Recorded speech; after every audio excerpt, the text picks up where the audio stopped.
সুপ্রিয় শ্রোতা, আমি বসন্ত। আজ গল্প বলার পালায় আপনাদের শোনাব Edgar Allan poor the black cat গল্পটি। এডগার অ্যালান পো নামটি শুনলেই গা ছমছমে এক রহস্যময় জগৎ চোখের সামনে ভেসে ওঠে।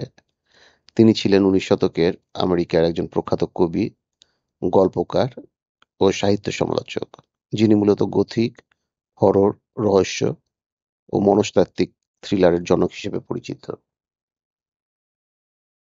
শুরু করছি Edgar Allan poor the black cat গল্পটি। আমার শৈশব থেকে আমি শান্ত স্বভাব ও সহানুভূতির জন্য পরিচিত ছিলাম। আমার হৃদয়ের কোমলতা এত গভীর ছিল যে তা পশু-পাখিদের প্রতিও প্রসারিত হয়েছিল। বাবা-মা আমার এই ভালোবাসাকে উৎসাহ দিয়েছিলেন, আর সময়ের সঙ্গে সঙ্গে সেটি আরো গভীর হয়। আমি কখনোই কোনো প্রাণী ছাড়া ছিলাম না। পাখি, সোনালী মাছ, খরগোশ, কুকুর এবং সর্বোপরি বিড়াল। কিন্তু একটি বিড়াল আমার জীবন ও আত্মাকে চিরতরে বদলে দিয়েছিল। তার নাম ছিল প্লুটো। প্লুটো ছিল একটি বড় আকারের কালো, বুদ্ধিমান ও শান্ত প্রকৃতির বিড়াল। তার স্নেহ ছিল গভীর। অন্য যে-কোনো প্রাণীর চেয়ে তার সঙ্গে আমার সম্পর্ক ছিল গভীরতর। সে সবসময় আমার চারপাশে থাকত, কাঁধে উঠে বসত, আর আমার পাশেই ঘুমোত। বহু বছর আমরা একে অপরের ছায়াসঙ্গী ছিলাম। এমনকি আমার স্ত্রী নিজেও প্রাণীদের প্রতি খুব অনুরক্ত ছিলেন। তিনিও স্বীকার করেছিলেন প্লুটোই আমার সবচেয়ে ঘনিষ্ঠ সঙ্গী। তারপর পরিবর্তন এলো, ধীরে ধীরে, অদৃশ্যভাবে। আমার ভেতরে কিছু একটা পচতে আরম্ভ করলো। মদ আমার জীবনে ঢুকে পড়লো, প্রথমে মিষ্টি, তারপর বিষাক্ত। এক একটি পানীয় আমাকে আগের চেয়ে তিক্ত করে তুললো। আমার কোমল ভাষা বদলে গেল ধারালো কথায়। ভালোবাসা রূপ নিল হিংস্রতায়। আমি প্রাণীদের মারতে শুরু করলাম, তারপর একদিন আমার স্ত্রীকেও। তবে প্লুটো তখনও রেহাই পেয়েছিল, অন্তত শুরুতে।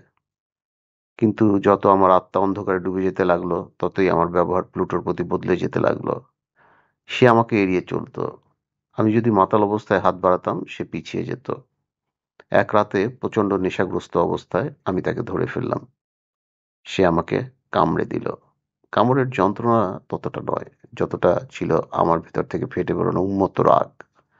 আমি একটা ছুরি তুলে নিলাম এবং ঈশ্বর আমাকে ক্ষমা করুন, আমি তার একটি চোখ উপড়ে ফেললাম। পরদিন সকালে আমি যা করেছি তা ভেবে গা গুলিয়ে উঠল। কিন্তু সেই অনুতাপ বেশি সময় টিকল না। আমি নিজেকে আবার মদের নেশায় ডুবিয়ে দিলাম। প্লুটো কিছুদিন পর সেরে উঠল, কিন্তু আমার কাছ থেকে দূরে দূরে থাকত। সে আর কখনো আমার চোখে চোখ রাখতে পারত না। এটি আমার অহংকে আঘাত করল। যে প্রাণী একদিন আমাকে নিঃশর্ত ভালোবাসতো, সে আজ আমার ছায়াও সহ্য করতে পারে না। এবং ঠিক তখনই আমার নিষ্ঠুরতার চূড়ান্ত পর্ব শুরু হলো। একটি দড়ি নিয়ে আমি প্লুটোকে আমাদের বাড়ির পেছনে একটি গাছে ঝুলিয়ে দিলাম। আমার নিজের হাতে তাকে মেরে ফেললাম। সে রাতেই আমাদের বাড়িতে আগুন লেগে যায়। আগুন মুহূর্তেই ছড়িয়ে পড়ে, ঘরের প্রতিটা কোণা গ্রাস করে ফেলে। আমার স্ত্রী আর আমি কোনোভাবে বেরিয়ে আসতে পারি। চারপাশে শুধু ধোঁয়া, ছাই আর বিপর্যয়। আমাদের সমস্ত সম্পদ, জীবনের স্মৃতি, সব পুড়ে ছাই হয়ে যায়। সবই ধ্বংস হয়ে গেল, শুধু একটি দেয়াল ছাড়া। পরদিন সকালে আমি ধ্বংসস্তূপের দিকে তাকিয়ে স্তব্ধ হয়ে গেলাম। একটি মাত্র দেয়াল দাঁড়িয়ে আছে, যেটির গায়ে আগুনের ছাপ রয়েছে। কিন্তু সবচেয়ে ভয়াবহ ছিল সেই দেয়ালের গায়ে আঁকা একটি কালো বিড়ালের ছায়া। একটি ফাঁসিতে ঝুলন্ত বিড়াল।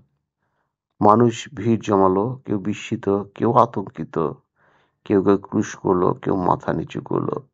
আমি নিজেও পাথরের মতো দাঁড়িয়েছিলাম।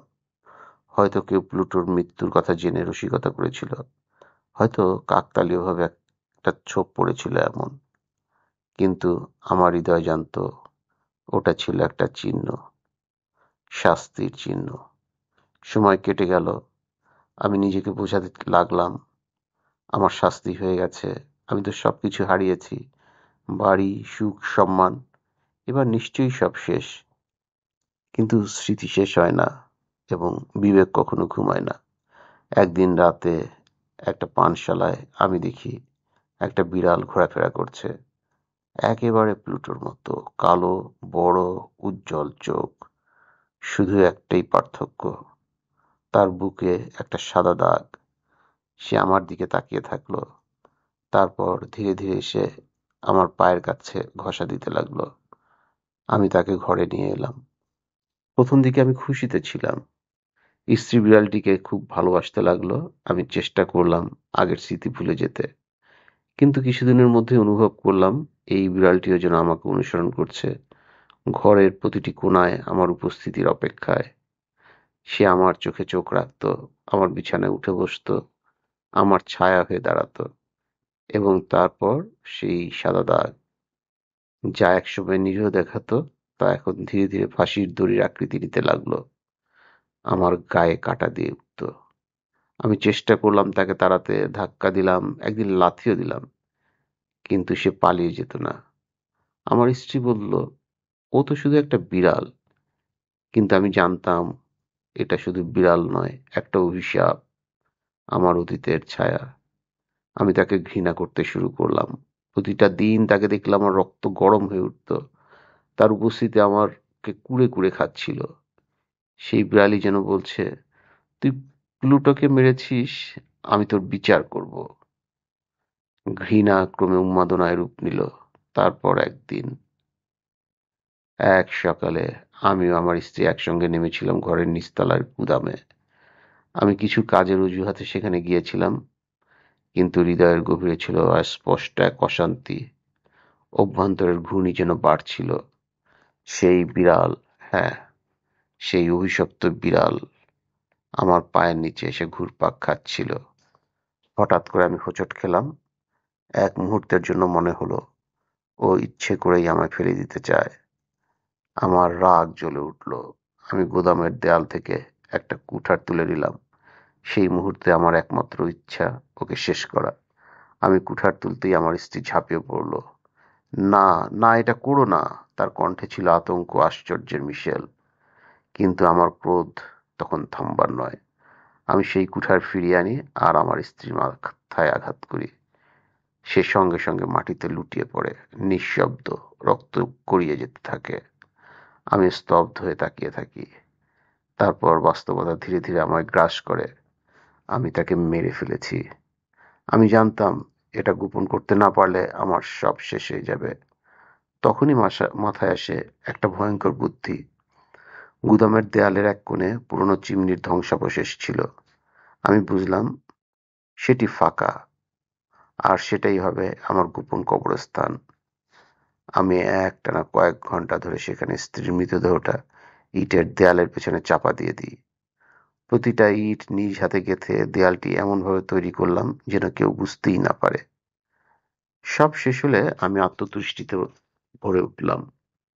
কোনো চিহ্ন নেই, কোনো রক্ত নেই, কোনো প্রমাণ নেই।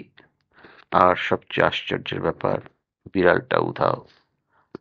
আমি চারদিকে খুঁজলাম, ডাকলাম, এমনকি গুদামের প্রতিটি কোণ তন্ন তন্ন করে খুঁজলাম, কিন্তু সে নেই।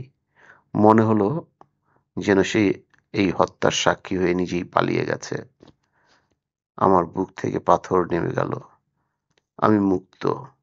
দুদিন পর পুলিশ আসে আমার বাড়িতে, নিখোঁজ হওয়া সম্পর্কে জিজ্ঞেস করতে।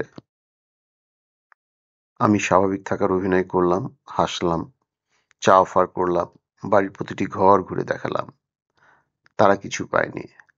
সবশেষে আমি নিজেই তাদের গুদামে নিয়ে গেলাম। এতটাই আত্মবিশ্বাস ছিল যে আমি নিজেই সেই দেয়ালের কাছে দাঁড়িয়ে বললাম, এই দেয়ালটি তো বেশ মজবুত, দেখুন। আমি লাঠি দিয়ে দেয়ালে ঠক ঠক করলাম।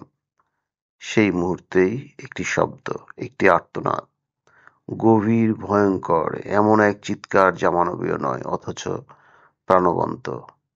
একটি বিড়ালের আর্তনাদ, যেন মৃত্যুর আর অন্তিম বিচার একসঙ্গে ঘোষণা করছে।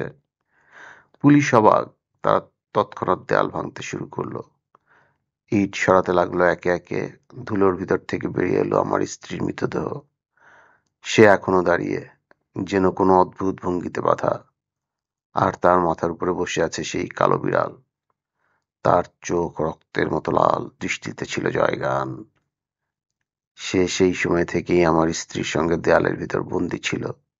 আমি তাকে জ্যান্ত কবর দিয়েছিলাম। আমি জানি এখন পাপ যত গভীরই হোক, প্রকৃতি বা নিয়তি তা ক্ষমা করে না। আমি নিজের হাতে ন্যায়বিচারের কবর বন্ধ করে দিলেও একটি প্রাণী, একটি অভিশপ্ত ছায়া আমার সেই পাপের সাক্ষী হয়ে উঠেছিল, এবং শেষ পর্যন্ত আমার পতন এনে দিল সেই বিড়াল, আমার অপরাধের জীবন্ত সাক্ষী ও বিচারক।